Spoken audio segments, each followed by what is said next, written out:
Good evening, and welcome to the first of the TAC Talks in 2025, and thank you for coming out on a pretty miserable cold night. It's good to see you. Bit of housekeeping before we go any further. First of all, there are fire escapes there and there, but we're not expecting a fire or a fire practice.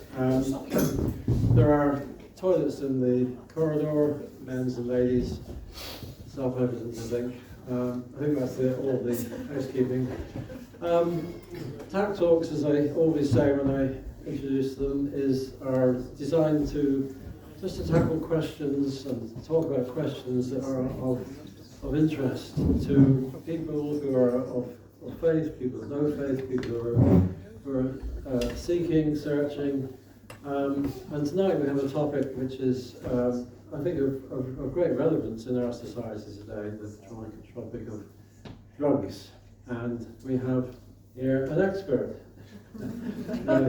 He'll explain where his expertise comes from.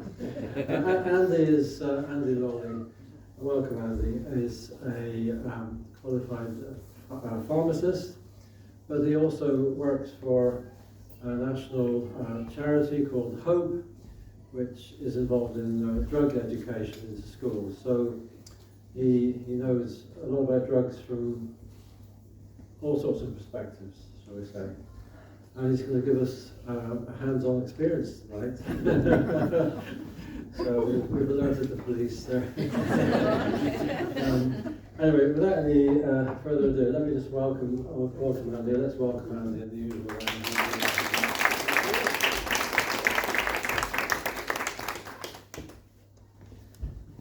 Well, Nigel's done a very good job there explaining why I'm an expert in drugs. Yeah, I'm a pharmacist, have been for over 30 years now, so I've seen the impact of the drugs on the lives of the people that I have supported over the many years with things like methadone to help them with heroin, and I've had some amazing conversations, as you could probably imagine, not least because I found that over the years, users talk to me rather than their key workers because I can't take away their treatment. So I've had some interesting conversations over the years. Now I'm only a part-time pharmacist, and I don't have anybody that is using methadone. I'm in a very nice bit of Sheffield, and people don't do that around there. Which is a myth, which I'll knock straight on the head, because drug use affects every part of society. It's not a respecter of postcode, it's not a respecter of affluence, doesn't matter whether you are male or female, black or white, it affects across the board. So drug awareness is something which we take seriously as an organisation, and we think, the more people that can know more, the better. So what I'm going to try and do this evening is answer this question: why do people use drugs, and does God offer us an alternative? But it's going to be perhaps a little bit different from previous TAC Talks because I'm going to get you doing things. I'm not really one for lecturing. When I go into a classroom, I'll often tell the class, if you don't answer my questions or engage with me, I'm going to have to do all the talking and I will bore myself. So there's your warning. I don't want to be bored, and I'm sure you don't either.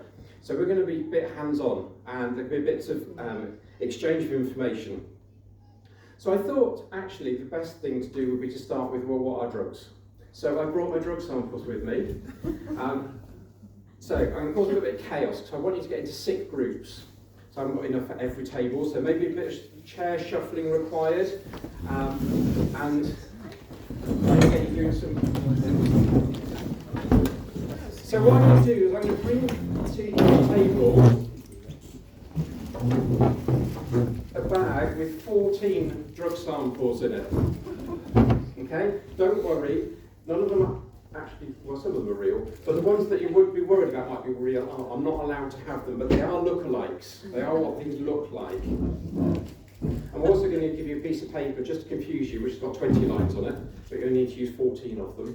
What I'd like your table to do is identify the 14 drugs. Yeah? You'd be amazed how much you know. So if we find that some of them are more obvious than others, But have a think around your tables. What is the drug that's in there? What does it look like? Right, shall we go through some answers? Yeah?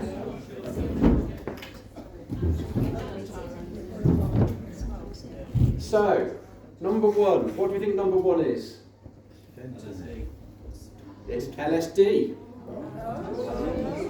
Okay. I'll go through these quite quickly. So what's number two? Crystal meth. No, not crystal meth. No. No. Crack cocaine. Yeah. Number three. Number three? Marijuana. Yeah. Cannabis, marijuana, weed. I'll take all of those. Number four, brown powder. Pardon? Heroin. It is. Yeah, that's heroin. Number five, the pink powder. I'll be impressed. Go on, somebody impress me. Pink powder. Sorry? Nope. Any advances? Any other guesses? Amphetamine. Speed. Somebody in the know tells me, because I didn't know this, that the best amphetamine has a pink colour to it and is often known as pink champagne. That's the pink powder we gave you. Number six, the white powder. Crystal meth. Cocaine, yeah. Number seven. Vape. What's in a vape? What's the drug? Nicotine, yeah. Number eight. Nice easy one, this one. Alcohol. Number nine. So, bit of a cheat because we don't know what they are. They could be anything at all, which is one of the risks when people take street drugs. They've no idea what they are. For tonight, they could be prescribed medication, but for tonight we're going to call them ecstasy. Ecstasy is most commonly a tablet, but it can be a capsule. So capsules can be opened, emptied and refilled with MDMA powder. So that's ecstasy for tonight. And I say that because you're going to use these again in a minute. Number 10, the crystally one. Still not crystal meth. No, I've not given you crystal meth because crystal meth really isn't a thing here in the UK, but ketamine. Ketamine is, prescription ketamine is a much nicer, finer powder, but street ketamine is likely to be a bit lumpy. Number 11. Caffeine is the drug, yeah. 12. The pen. What does it represent? It's a solvent. Solvents, yeah. So that could be any kind of solvents. It could be pens. It could be things like Tipex thinner. It could be glue, paint. Number 13, another nice easy one. Nicotine. Nicotine again. And 14. These guys are going to kick themselves in a minute, so I know that at least one table's got this right. Nitrous oxide. Nitrous oxide. Did you get it in the end? Yeah? So, nitrous oxide. To be fair, those little silver canisters we don't tend to see very much since the law changed last year. 2023. It's nearly last year, isn't it? But you might still see around some larger ones, often a blue colour, something called Smart Whip or Cream Deluxe or something like that. Same gas, much larger, but they're too bulky to put in the bags. Okay, so you've now got some ideas about some of the drugs and what they look like. What I'm going to do now is briefly talk to you about the effects of drugs, the effects that the drugs have on the user, and maybe thinking a little bit about why people might choose to use them. So there's lots of ways that we can organise all the drugs that are out there. I've gone for very simple methods. One we tend to use, we group things into 4 categories: stimulants, depressants, hallucinogens and painkillers. There are far more complex ones. I do have one which got 13 categories, but we would not get through that one tonight. So, Thinking about the effects that these have on the user and therefore why they might use them. So stimulants, as the name suggests, they stimulate the central nervous system.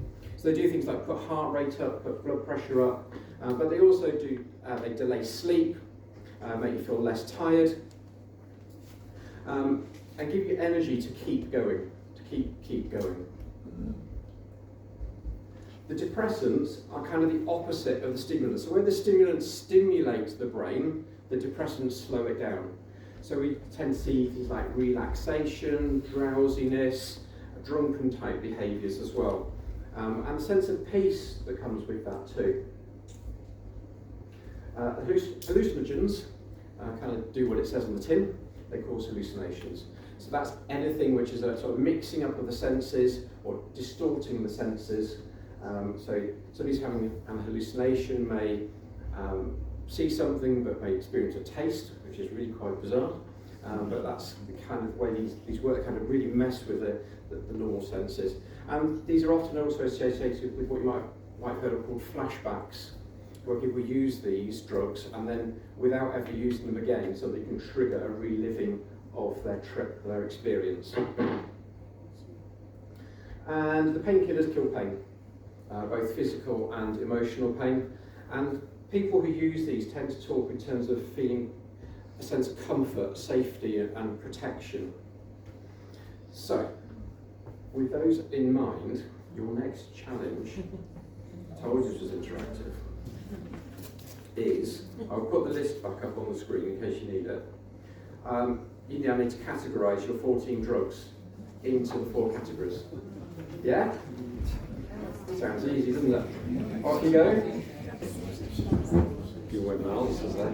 Right, shall we have a look at some answers and see how we got on? So I'll whiz through these quite quickly with you.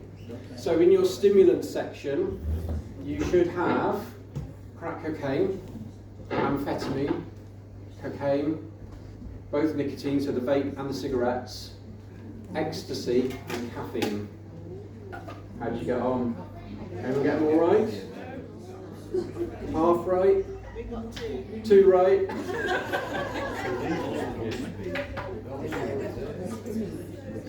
So I sometimes get a bit of kickback because people tell me, yeah, but people smoke to relax, so therefore isn't it a depressant?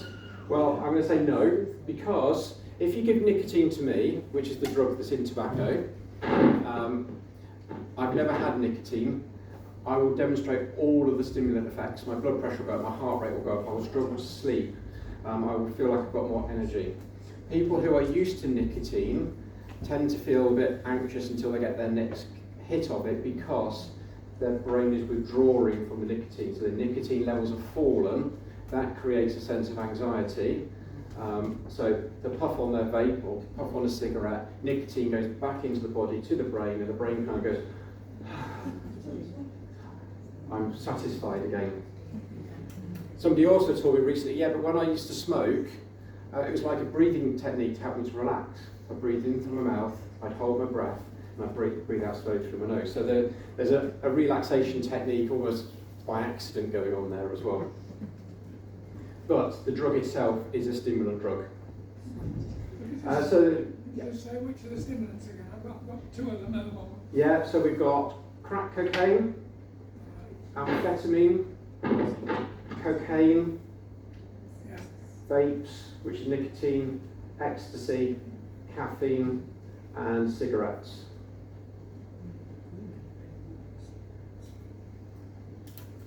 And then in your depressants section, we should have cannabis. So, see if I'm wiggling it less if I put it there. So cannabis, alcohol, solvents, and nitrous oxide. Yeah.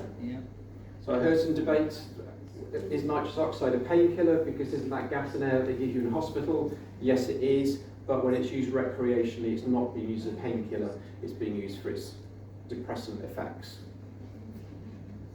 The hallucinogens, we have LSD. So just the one there. Although at high doses, solvents can cause hallucinations. At high doses, ecstasy can cause hallucinations as well. but the only one that's exclusively hallucinogenic is LSD, which should leave us with heroin and ketamine. Ketamine's a bit of an oddball because it is a painkiller, but it's also a depressant and it's hallucinogenic. So if you've got any of those three, give yourself a pat on the back.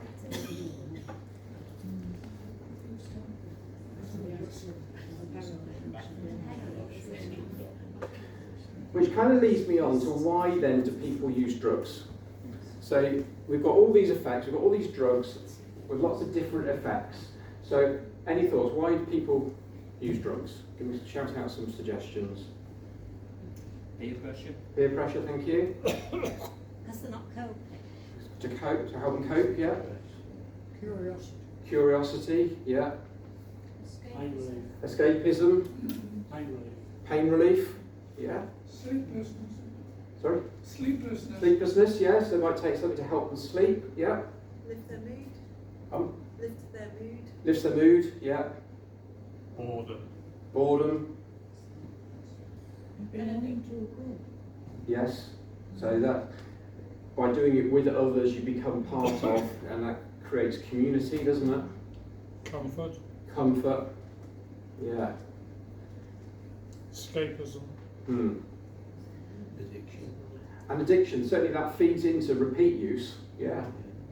And that might be either physical addiction, which we might see with alcohol or with heroin, where in the absence of it, the body craves it. We see that with nicotine as well. Or it could be psychological addiction. So I only take ecstasy when I'm going out, when I'm going to a party or going to the club. So I don't think about it the rest of the time.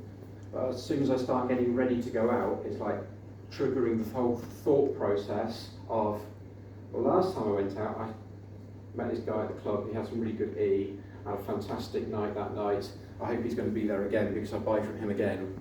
But in between, there's that, I'm not bothered when I function without it.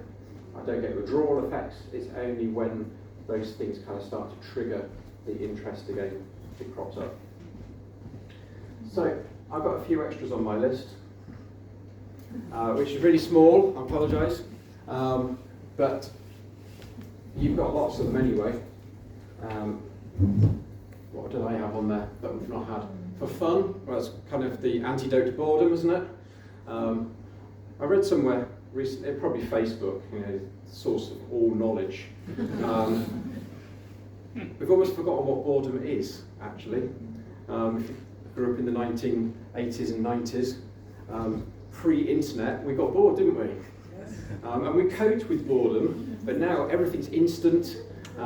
If your Instagram feed takes more than 3 seconds to load, you're checking the routers on, or when you've got a good enough connection, everything's instant, and we've lost the ability to wait and sometimes be bored. We have to be included, helping enjoy life, so coping with situations. Maybe there's use because believed to have some medical benefit. So cannabis, for instance, has been shown to be helpful in some medical conditions. So with muscle spasticity in MS, with pain relief in some types of cancer. But what's the difference then between the doctor recommending it and going to buy it on the street from the guy on the street corner? I guess you don't know what you're getting when you buy it on the street. They don't have MS. You know, people are buying it on the street because the doctor prescribes it to them. That's means to an end, isn't it? Yeah. Yeah. There's a whole other debate about whether doctors should be prescribing it more or whether it's being prescribed too much, but we won't get into that one tonight. Peer pressure, good trips, so expecting a good experience. So, you know, I have LSD and I always have a great time.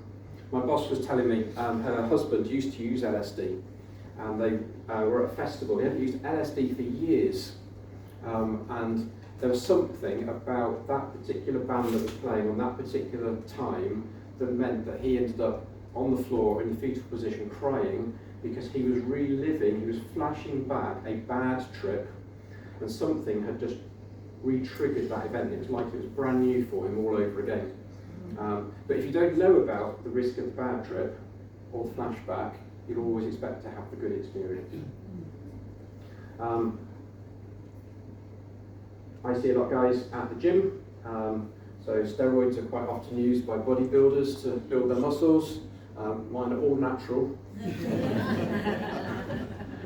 Completely natural. And I do go to the gym 3 times a week.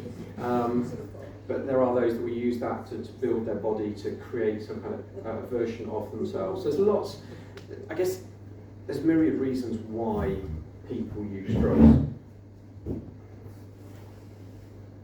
So, what about God?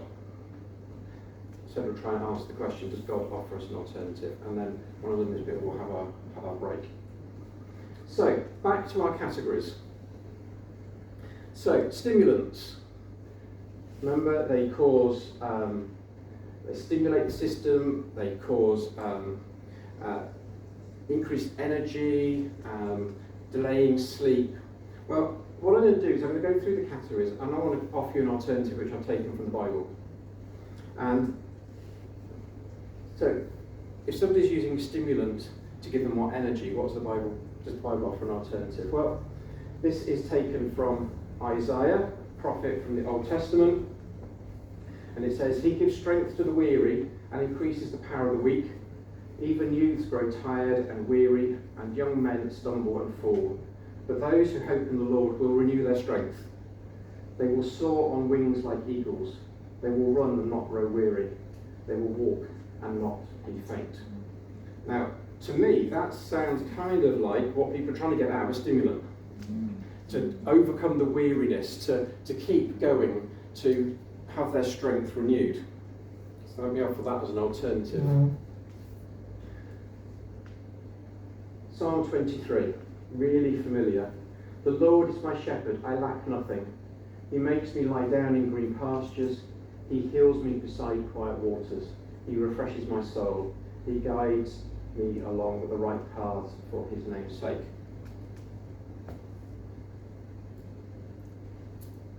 God is offering rest to us.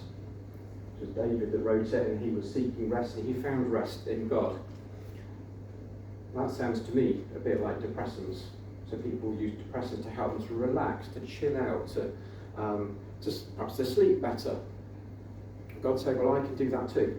I will give you peace. I will lead you to quiet places. I will give you the rest you need. Who reckons there's anything in the Bible about hallucinations? Anyone convinced I found something? I did. Joel, another Old Testament prophet. And he writes God's words, "Afterwards I will pour out my spirit on all people. Your sons and daughters will prophesy. Your old men will dream dreams, and your young men will see visions. Even on my servants, both men and women, I will pour out my spirit in those days." God is offering through his spirit visions and dreams.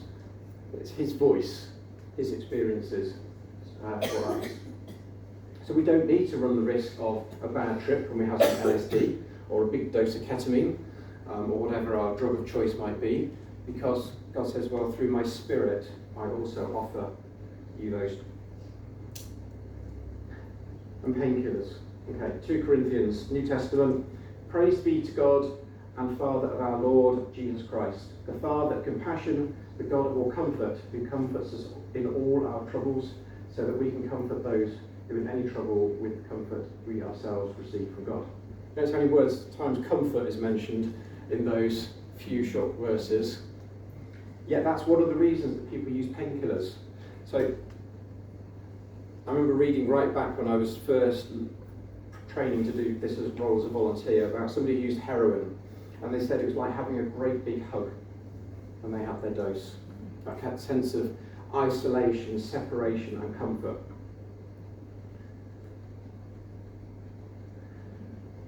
I think, in my opinion, you can disagree with me if you like, that what drugs offer is a fake version of what God offers. God offers me energy when I need energy, rest when I need rest. He promises me when I'm older I'll have dreams. I think I've gone past the visions now. And he says that he'll be my comfort. Yes, I can drink alcohol to relax, but it wears off, and I run the risk of addiction. I'd much rather be addicted to God than addicted to alcohol. And it's kind of summed up in the words of Jesus. The thief comes only to steal and kill and destroy. I have come that they may have life, and life, which version have I used? May have life and have it to the full.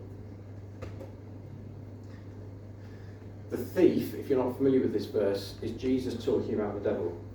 The devil wants to take us away from all the best things that we have in life. He wants to separate us from in our relationship with God. We were made to have a relationship with God, and the devil wants to come between us and separate that. And he will use any way possible, and he will use drugs. They are one of the tools that he will use. So I would like to offer to you tonight as an alternative, and that is in Jesus.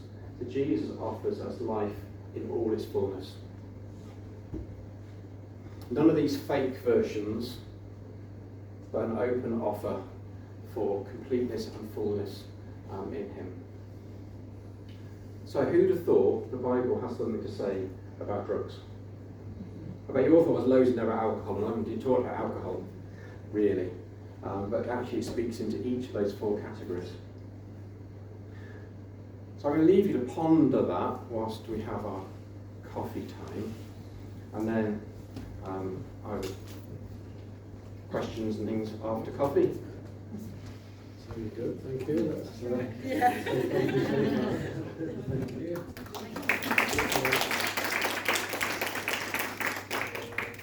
There are some slips of paper on the tables. If you find it easier to write a question rather than shout a question out when it comes to question and discussion, please use these pieces of paper. I've got 3 already. So yeah, so there's coffee, refreshments available, and we'll reconvene in about 10-15 minutes.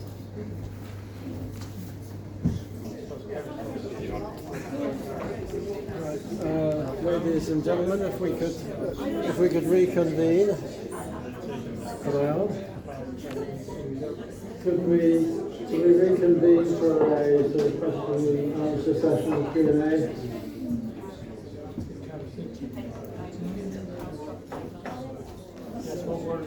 All we need is Andy.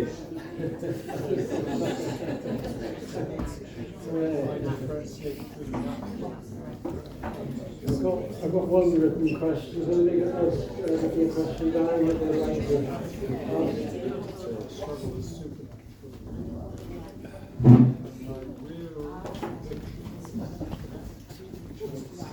So one question which has been handled is simply, what is spice? What is spice? Spice is a synthetic version of cannabis. It's made in a lab and has the effects of THC, which is the psychoactive part of cannabis, but it's not actually cannabis. So imagine a lab-made drug, which is then normally added on to something that looks a bit like cannabis. So it's sort of herbal type in appearance, and it will be smoked in the same way. However, it's not always used like that. It can also be applied to paper. So there's been a big problem with spice in prisons because loved ones are sending in letters written on paper impregnated with spice. So when you read the letter from your loved one, you then use it to roll up your baccy. And not only do you get your tobacco, you also get spice. So now prisons are having to open, well, I think they always did open letters, but now they photocopy them and give the inmates the photocopy, not the original. And there have also been reports of prison officers been handling the letters have then had a reaction to the spice that they've absorbed through their skin. But back to the original question, it's a synthetic form of cannabis which is more potent than regular cannabis as well. So there's a great video on YouTube, which I should have thought about before now. It's something like Manchester Spice Capital, and they'll come back to me who produced it. But they go behind the scenes with spice users, and once they start smoking it, they'll just kind of collapse into a heap. That's the level of potency. So it's a depressant drug like cannabis, but very, very potent. And they'll just be out of it. So Manchester did have the dubious title of spice capital. I was on telly this morning apparently it's mixed with the vapes. It's getting mixed in with vapes. So this is something that's emerging, you're right. So vapes, as you buy them in the shop, they contain nicotine. However, there are also dodgy ones that you can buy from dealers which may contain other things, including THC, which is that psychoactive part of cannabis, or spice. And people who may be buying things they think are THC may well be spice, so they get a bigger hit than they're expecting. There have also been a couple of cases with young people who are vaping on what they think is THC, and it's turned out to either be nitazines, which is a really, really potent heroin type drug, or xylazine, which is a really potent depressant drug, tranquilizer type drug, which is used in sort of horse medicine. That's the kind of size of animal you have to be to cope with that. So not always what you get is what you think it is. But yeah, spice is also turning up in vapes. I thought that was a quick answer. Right. Gerard. Thanks. I worked in prisons for a number of years, and when I was at Belmarsh, I was working in the hospital wing. One of the staff gave me a sheet with the 12 steps for Alcoholics Anonymous. And I found it absolutely mind-boggling that you realise your life is out of control and you turn to a higher power. And I found that choice of words absolutely superb in our world where some people believe God, some don't, and I found higher power, it could even be interpreted in your own higher power. And as Christians, we see that as the power of God coming into us. And also a lesson I learned in prison. When I first went in, I was so naive in my work. I thought, right, he's an alcoholic. Can't get any alcohol. Good. No, it could kill the poor devil. Yeah. And now, to my amazement, they have graduated programs where the prisoner is carefully monitored with small amounts of alcohol being used in decreasing amounts. And the 12 steps of Alcoholics Anonymous, a friend actually took me to a meeting once. And it's almost a proof of the existence of God for me. That here is power. We can access it and use it. Very precious power. Can't buy it. And I did say to an alcoholic once, I said, for me, somebody who is addicted to alcohol and manages not to drink every day is like a saint. And they said, rubbish.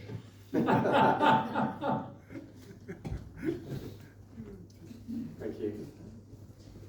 Any comments on that? No, my only comment would be that I know a guy at the gym who did Alcoholics Anonymous, or Narcotics Anonymous, I think it was, very similar, Narcotics Anonymous, very similar to AA, but he's now found Jesus. So I think that was part of his process of recognising that actually the higher power he needs to recognise was God. I'm sure that AA or NA wouldn't say that they were trying to lead people to God, but it does. In some cases. I've come across alcoholics who find AA too religious. Really? Yes. Because of the higher power, recognising power. they're not. But it's very significant, isn't it, recognising that you're not in control, or that there is something that's more in control than you are, that you can draw on. Yeah. Thank you. I think what may be partly behind that this discussion and maybe bubbling up in lots of people's minds is the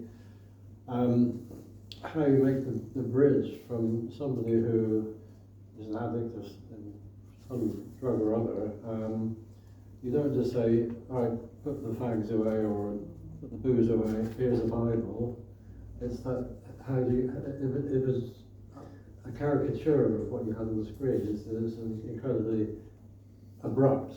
Mm-hmm. So it has to be a process. For some, there are also those who effectively they accept the Bible and they no longer have their addiction. So again, somebody I know through the gym that I'm part of, he accepted Jesus back in October. I think it was October. No, earlier than that. Over the summer. So it's about 6 months now, and he stopped drinking overnight. He was drinking 3 bottles of wine a night, and he said to God, "I can't do this anymore. I surrender." And he stopped drinking. Now, for somebody who's drinking that much, that can be quite dangerous. But he called on that higher power, and God supported him through that. But that's somebody who used to volunteer for us at Hope UK. When he accepted Jesus, his heroin addiction just disappeared instantly. He was healed of his addiction as he chose to follow God. But for most people, and even those who do come to faith first, there can still be a long period of time of reduction and withdrawal. Any comments, questions? It goes off at a tangent a bit, Andy, but sorry. Yes, you certainly need to hear me with this. This is good. I'm going off a bit of a tangent, but I get concerned about young people and how parents can see the signs of when their youngsters are going off the rails. Do you have any ideas that you could share about the signs and symptoms that parents should be aware of? What I would encourage is for organisations like the church to do this kind of thing, to invite parents along to learn about drugs themselves, so that they can spot the signs and know how to start the conversations. The problem is that a lot of the signs and symptoms that somebody may be using drugs are very easy to confuse with just being teenagers. You know, becoming withdrawn, secretive, argumentative, starting to sell their stuff. That could all be for completely other reasons. It could just be going through that hormonal upheaval of being a teenager and trying to find your place in the world. Which means that actually what you need to do is do a lot of groundwork so that parents have really good relationships with their kids, so that when the time comes, that young person says, "Mum, Dad, I'm struggling, I need help," or "Somebody's offered me this at school," and know that they're not going to be condemned for that. So I think there's a space for education of parents, but also I think it's about how do we equip parents to actually have those conversations and to spot those things and say, actually that's not like you. Okay, I can accept the fact you're a teenager and you're rebelling against me or whatever, but that's still not like you. So it's being able to spot those. So Care for the Family do a course called Drug Proof Your Kids, which over the years they have a week on drugs, which I've done for a number of courses. But the rest of it is about a 6-week course. It's all about parents learning how to connect with their kids. All about building the relationship so that they can spot when things are going off the rails. But sadly, there's no sort of tick list. If this happens, this happens, and this happens, this is definitely what's going on. So the course is called Drug Proof Your Kids. by Care for the Family. Unless it's changed, it has to be delivered by one of their accredited trainers. Where we can, we support it. It's not essential that Hope UK come along to do the Drugs Week. It can be done by an accredited trainer. But sadly, it's not something you can just download off the internet and do yourself. To here, definitely Family Matters York were delivering it when I was here. Those of you who've been in the BBC for long enough to remember, we had a marriage course when we were at Slinemore. That was delivered by Family Matters York. So it's the same organisation, certainly were delivering Drug Proof Your Kids when I was over this way.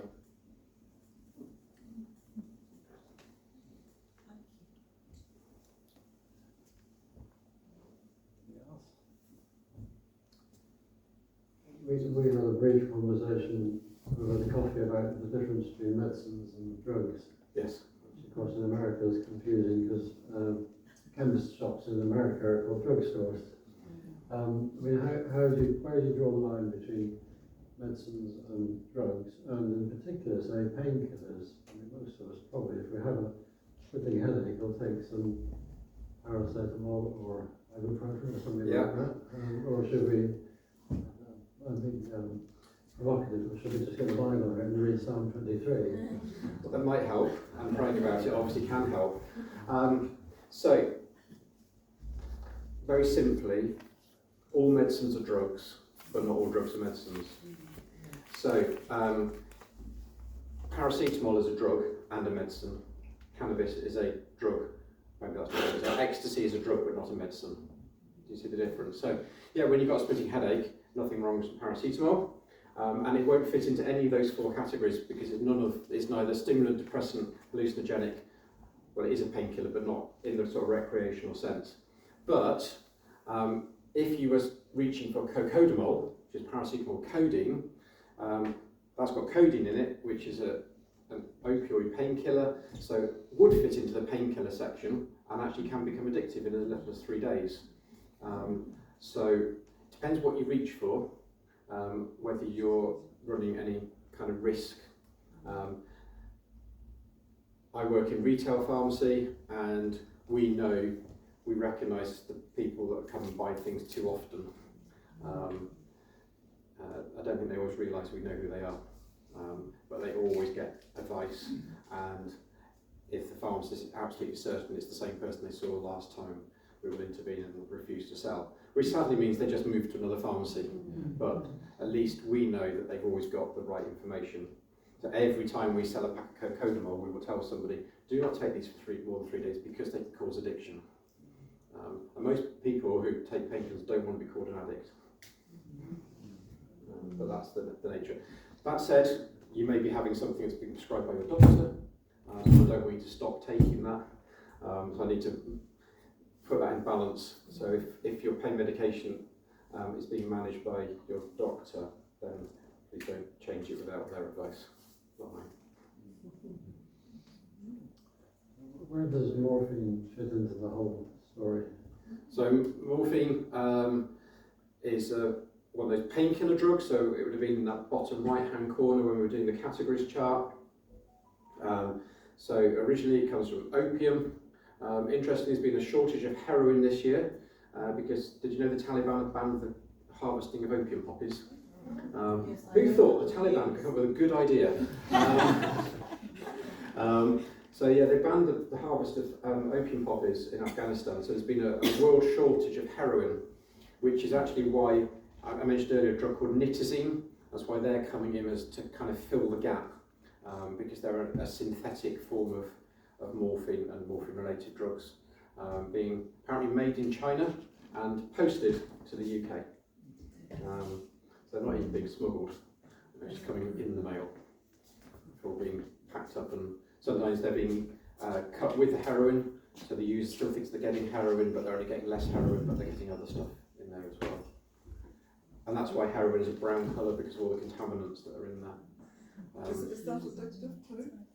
Sorry? Is it addictive too? Oh yeah, yeah. Yeah. So morphine is the same as... So sorry, go back to the question. So it all starts with the opium poppy. From opium, which you collect from the seed capsule of the poppy, you can produce morphine, and from that all other things are derived. So diamorphine, which is the medical name for heroin, and whatever else comes that way. Some of the newer painkillers, the opioid type painkillers, are synthetic, like fentanyl, which is such a huge problem in America, or Chris's favourite, I believe. The latest drug crisis in the States is fentanyl, That's just sort of lab made rather than made from plants. Gerald. The question that puzzles me, are human beings the only animal types that have addictions? Or can it happen in the animal kingdom? Don't know. I've never seen a giraffe smoking a joint. I don't know. I mean, I suppose if okay, let's play with this for a moment. If a vet were to give a painkiller to a dog for long enough and then stopped it, then the dog may experience withdrawal effects because their basic physiology is not dissimilar from our own. But I don't know. I've never put that to the test. That's just me playing with it as a thought. I never heard anything, read anything, even on Facebook or Twitter, about animals naturally becoming addicted. There's a news story recently about animals self-medicating. I don't know if you saw that one on the BBC. It was I think it was a chimp, was it? That was medicating a cut on its shoulder by chewing up leaves and creating a poultice to apply. So there's something innate within the animal kingdom about how to care for themselves, but I'm not sure they necessarily seek out hallucinogens and the like. Well, why I ask is a great challenge to human beings over the history is self-restraint, and it's always part of any kind of religious or quasi-religious activity. And I mean, among the Greeks and Romans, there was the school that thought the highest thing in life was pleasure. And then there was the reaction against that, and early Christians going into the desert fasting. And fasting and feasting is a very human thing and a very religious thing. And my suspicion is that a very complicated spiritual, psychological business going on there in the human construct. Not my area of expertise, but I'll take your wisdom there. So. But they don't have the same access to drugs that humans do. No, animals are not running meth labs. I knew a Labrador who liked a half pint. Okay, yeah. But it's given that by the owner. Yeah. So. My dog likes the coffee, so yeah, I'm not sure if she's addicted to it, but she does particularly love the foam off the top of a latte. There doesn't seem to be a mental health crisis amongst cats and dogs or budgies. Not that we've noticed. It's something peculiarly human that we have these issues and problems to deal with which animals don't have, simply because as human beings we are different. We're not just higher animals, but we have that other dimension. We're created to be different. Yeah. When you mentioned a giraffe, I was thinking of a giraffe with a rather long straw. Margaret, yeah. Hi. I read a book years ago called How to Feel Good by Dr. Candice C. Peirce, I think it was. And I think it was in the word good, it said one of the O's in brackets. So it was like how to feel good. Yeah. And I'm sure it was that book that said that the human brain has a neurotransmitter for every single drug on the planet. And so innate in us, the way we've been created, we have a drugs receptor, if you like, or something where we can receive like the signal to get high or whatever. But that's like it said in the Bible quotes you were saying about joy, and we have that innate ability to feel like to go on wings like eagles and feel better in whatever way. So I might turn that on its head and say that got some feedback here, and say that certainly all drugs operate on a receptor somewhere within the brain or the body. So heroin connects to the opioid receptor in our brain, which is great when we need to take morphine for pain, but it also, the recreational use of it also goes and triggers the same response. And I really should look this up for myself, but a friend of mine who's a pharmacist, she was telling me that we have receptors in our body which react to nicotine, and she was telling me, maybe my pharmacist friends can confirm this for me, I'll have to look it up for myself, that when you have nicotine, your brain makes more receptors for nicotine, which increases the demand for nicotine, which explains the whole craving for it. And apparently when people stop using nicotine, those receptors are lost again, which is why people can stop using nicotine and never use nicotine again, because their brains kind of remodeled based upon access to that particular drug. Can you confirm that for me?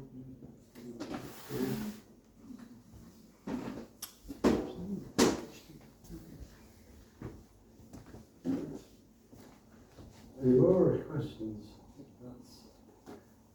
That's it. So, let me just say, Andy, thank you very much. I think we'll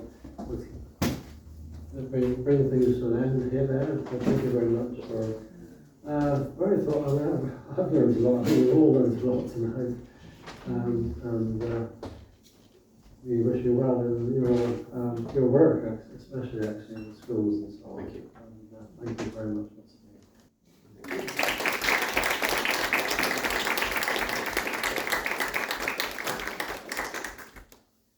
Just to mention before we close, there's another talk in about 4 weeks' time. David Hutchings, who's a physics teacher, is going to be speaking on the subject of God and science. Let there be science. That's right. Let there be science. Why God loves science and why science needs God. It's going to be a fascinating talk. So there are some leaflets at the back if you want to take some. But if you're able to come in a month's time, nice to see you again. Thanks again. I would commend Dave to you. I know Dave. I've worked in his school before I moved over to Sheffield. He's a really good guy, and you'll have a great talk from Dave. Okay, thank you all for coming.